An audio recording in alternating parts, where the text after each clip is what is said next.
తెలంగాణ రాష్ట్రంలో మహాలక్ష్మి పథకం ద్వారా బస్సులలో ప్రయాణించేటటువంటి మహిళలందరికీ కూడా ఉచిత ప్రయాణాన్ని కాంగ్రెస్ ప్రభుత్వం అందించింది.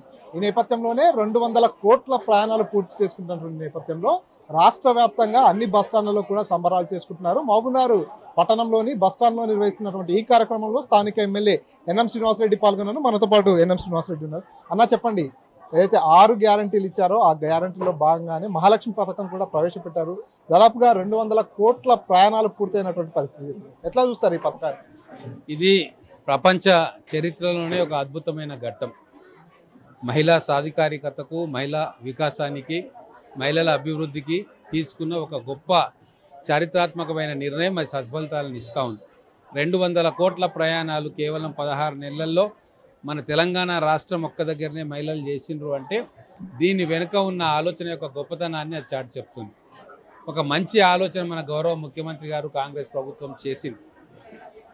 అది చేసిన వెంబడే మన మాజీ మంత్రి కేటీఆర్ గారు చాలా అవహేళనగా చులకనగా మాట్లాడారు. ఈరోజు ఈ ఉచిత బస్సు ప్రయాణం మహిళలకు ఇచ్చిన ఈ పథకాన్ని ఇంత దిగ్విజయంగా పూర్తి చేసుకుంటున్న సందర్భంగా నేను కేటీఆర్ గారికి ఒకటే ప్రశ్న అడుగుతా ఉన్నా. మీకు ప్రజల జీవన విధానం గురించి నీకేం తెలుసు కేటీఆర్? అమెరికాలో చదువుకొని వచ్చి డైరెక్టుగా హెలికాప్టర్లో విమానాల్లో ల్యాండ్ అయిపోయి మంత్రి పదవిలో పీఠం మీద మేము కూర్చున్నావు. మా సాధారణ తెలంగాణ సగటు మహిళ పడుతున్న బాధలు మీకేమైనా అర్థమైనాయా? ఆ రోజు మహిళలకు ఉచిత ప్రయాణం అంటే అసెంబ్లీ సాక్షిగా నువ్వెంత ఘోరంగా అవమానపరిచినావు మా మహిళలను. ఉల్లిగడ్డలు ఏరుకోవడానికి, ఉల్లిగడ్డ పొట్టును ఏరుకోవడానికి, అల్లమెల్లిగడ్డ పేస్టును తయారు చేసుకోవడానికి, కుట్లకు అల్లికలకు తప్ప దేనికి పనికొస్తలేదు అని చెప్పి ఆ రోజు నువ్వు మాట్లాడినావు. అంతేకాకుండా నీచంగా రికార్డింగ్ డ్యాన్సులు చేసుకుంటున్నారు మహిళలు ఆర్టీసీ బస్సుల్లో అని చెప్పి నీచంగా మాట్లాడిన ఓ కేటీఆర్ ఈరోజు ఈ అద్భుతమైన విజయాన్ని చూసి ఏం సమాధానం చెప్తావు తెలంగాణ మహిళలకు అని నేను చెప్తా ఉన్నా. ఈరోజు ఎన్ని లక్షల మంది బాలికలు తమ ఇంట్ల నుంచి బయటకు వచ్చి దూర ప్రాంతాల్లో ఉన్నత విద్యను అభ్యసించడానికి వెళ్తూ ఉన్నారు. ఎంతమంది కూలీ నాలి చేసుకునే మా అక్కలు చెల్లెండ్లు గిట్టుబాటు ధర మంచి కూలీ దొరకడానికి ఇంకో 50 కిలోమీటర్ల దూరం పోయి 300-400 రూపాయలు ఎక్కువ కూలీ సంపాదించుకొని తిరిగి వస్తూ ఉన్నారు. ఒక విప్లవాత్మకమైన మార్పు ఈరోజు ఉచిత బస్సు ప్రయాణం ద్వారా తీసుకొస్తూ ఉన్నాం. కేవలం 16 నెలలే అయింది. ఇంకా 3.5 సంవత్సరాల మా కాలంలో ఇంకా అద్భుతంగా 1000 కోట్ల ప్రయాణాలు మహిళలు చేస్తారు. ఇప్పుడు 6,800 కోట్లు ఆదా అయితే దాదాపుగా 20,000 కోట్ల రూపాయలు మా మహిళలు ఆదా చేసుకుంటారు. దాన్ని మన తెలంగాణ రాష్ట్ర ఆర్థిక అభివృద్ధిలోకి వాటిని పంపింగ్ చేస్తారు. ఇది ఒక పెద్ద విప్లవం. ఈరోజు తెలంగాణ ఎకానమీ కూడా ముందుకు సాగుతుంది. ఎందుకంటే మహిళలు ఈరోజు ఇంట్లో కూర్చోకుండా బయటికి వచ్చి వాళ్ళకున్న టాలెంట్ తోటి వ్యాపారాలు చేయడం కానీ, లేదా చదువులు చెప్పడం కానీ, ఉద్యోగాలకు పోవడం కానీ చేస్తూ ఉన్నారు.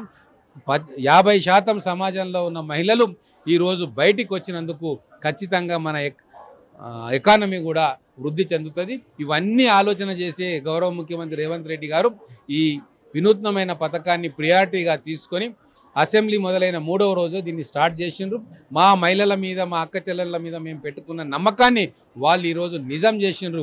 మా ఆర్టీసీ సిబ్బంది కూడా మా పథకాన్ని దిగ్విజయంగా అమలు పరిచేందుకు శాయశక్తుల వాళ్ళు కృషి చేసి ఈరోజు దేశంలోనే అన్ని రోడ్ ట్రాన్స్పోర్ట్ కార్పొరేషన్ సంస్థలకెల్లా మా తెలంగాణ ఆర్టీసీ తలమానికంగా ఉన్నదని చెప్పడానికి గర్విస్తూ ఉన్నాం. సో ఏదైతే మీరు అన్నట్టుగా ఉచిత టికెట్ అయిన తర్వాత విద్యార్థులు కావచ్చు, ఉద్యోగులు కావచ్చు, కూలీ పనులకు వెళ్ళే వారు కావచ్చు, మహిళల సంఖ్య గణనీయంగా పెరిగింది. బస్సుల్లో ప్రయాణించేటటువంటి వారి సంఖ్య ఏ విధంగా అయితే పెరిగిందో అదే రకంగా ఆర్టీసీ బస్సుల్లో కొంత ఇబ్బందికరమైనటువంటి పరిస్థితులు కూడా తలెత్తుతున్నాయి. ఆ పరిస్థితులను అధిగమించేందుకు రాబోయే రోజుల్లో ఎలాంటి చర్యలు తీసుకుంటారు? ఎందుకంటే ఇప్పటికే బస్సులన్నీ కూడా మహిళలతో నిండిపోతూ అక్కడక్కడ గొడవలు జరుగుతున్నటువంటి సిచ్యువేషన్స్ కూడా మనం చూస్తున్నాం. కాబట్టి బస్సుల సంఖ్య పెంచేటటువంటి ఆలోచనలో ప్రభుత్వం ఏమైనా ఉందనుకోవచ్చు. ఇప్పుడు ఒకటండి, గతంలో ఆర్టీసీని దివాలా తీసింది. బస్సులన్నీ కూడా డిపోలకు పరిమితమైనవి. రిపేర్లు లేక, కొత్త బస్సుల కొనుగోలు లేక మొత్తం వ్యవస్థ కుప్పగూలిపోయింది. అటువంటి సమయంలో మేము ఉచిత బస్సు ప్రయాణం మహిళలకు అనౌన్స్ చేస్తాం. ఖచ్చితంగా వాళ్ళు శ్రద్ధ చూపలేదు కాబట్టి మొత్తం వ్యవస్థ కూడా, రవాణా వ్యవస్థ కుంటుపడ్డది. మేము దాన్ని గమనించి ఇమ్మీడియట్గా ఒక్కొక్కటిగా హర్డిల్స్ని అధిగమించే ప్రయత్నం చేసినాం. కొన్ని వేల బస్సులను ఈరోజు ఆర్టీసీకి ఇచ్చి వాటి ద్వారా రద్దీని తగ్గించే ప్రయత్నం చేస్తూ ఉన్నాం. మా మహబూబ్ నగర్ డిపోకి వస్తే 48 బస్సులను అదనంగా మేము ఇచ్చినాం. ఇంకో 50 బస్సులు ఇప్పుడు రాబోతా ఉన్నాయి. అంటే కొద్ది కాలంలోనే దాదాపుగా 100 బస్సులను మేము ఒక డిపోకి ఇచ్చినాం. అంటే రాబోయే రోజుల్లో ఎన్ని వేల బస్సులను మేము ప్రవేశపెట్టబోతా ఉన్నాం. ఎంత మంచిగా ఆర్టీసీ ప్రయాణాన్ని సౌకర్యవంతంగా చేయబోతా ఉన్నామో మీరు అర్థం చేసుకోండి. ఇప్పటికే మహిళా సాధికారత దిశగా కాంగ్రెస్ ప్రభుత్వం ముందుకెళ్తుంది. బస్సులలో ఉచిత ప్రయాణంతో మొదలుకుంటే మహిళా సంఘాల వారికి పెట్రోల్ బంకుల ఏర్పాటు కావచ్చు, మహిళా సంఘాలతో ఆర్టీసీ బస్సులు నడిపించేటటువంటి అనేక కార్యక్రమాలను తీసుకొస్తున్నారు. రాబోయే రోజుల్లో మహిళా సాధికారత కోసం ఇంకా ఎలాంటి కార్యక్రమాలు తీసుకొచ్చే అవకాశం? మేము మా ఎన్నికల మేనిఫెస్టోలో వాగ్దానం చేసిన అనేక విషయాలను ఇంప్లిమెంట్ చేస్తూ ఇంకా మహిళల కోసం, విద్యార్థినుల కోసం మేము ఏం చేయాలో అని చెప్పి ఆలోచన చేస్తూ ఉన్నాం. మహిళల విద్య కోసం యూనివర్సిటీలను పెడతా ఉన్నాం, అడ్వాన్స్ ట్రైనింగ్ సెంటర్స్ పెడతా ఉన్నాం, స్కిల్ డెవలప్మెంట్ సెంటర్స్ పెడతా ఉన్నాం, సెట్వింగ్ సంస్థను బలోపేతం చేస్తూ ఉన్నాం. లక్షలాది మంది మహిళలకు ఏదో ఒక ఉపాధి రంగంలో ట్రైనింగ్ ఇవ్వబోతా ఉన్నాం. వాళ్ళ కాళ్ళ మీద వాళ్ళు నిలబడమే కాకుండా కుటుంబానికి ఆసరాగా, రాష్ట్రానికి ఆసరాగా, దేశానికి ఆసరాగా మన మహిళలను తయారు చేసుకోవడంలో మా ప్రభుత్వం అనేక రకాలుగా ఆలోచన చేస్తూ ఉంది, ఇంప్లిమెంట్ చేస్తూ ఉంది. సో ఇది పూర్తిగా కాంగ్రెస్ ప్రభుత్వం మహిళా సాధికారతే లక్ష్యంగా ముందుకెళ్తుంది. అందులో భాగంగానే ఇచ్చిన హామీల్లో ఒకటైనటువంటి మహాలక్ష్మి పథకాన్ని కూడా ఇంప్లిమెంట్ చేస్తూ దాదాపుగా 200 కోట్ల ప్రయాణాలు అనేటటువంటి మైలురాయిని కూడా దాటడం జరిగింది. సో ఖచ్చితంగా మహిళల సాధికారత కోసం రాబోయే రోజుల్లో మరిన్ని సంక్షేమ పథకాలు తీసుకొస్తామంటూ మహబూబ్నగర్ ఎమ్మెల్యే ఎన్ఎం శ్రీనివాస్ రెడ్డి తెలియజేస్తున్నారు. కెమెరా పర్సన్ నర్సింగ్ రెడ్డితో మణికంఠ, RTV, మహబూబ్ నగర్.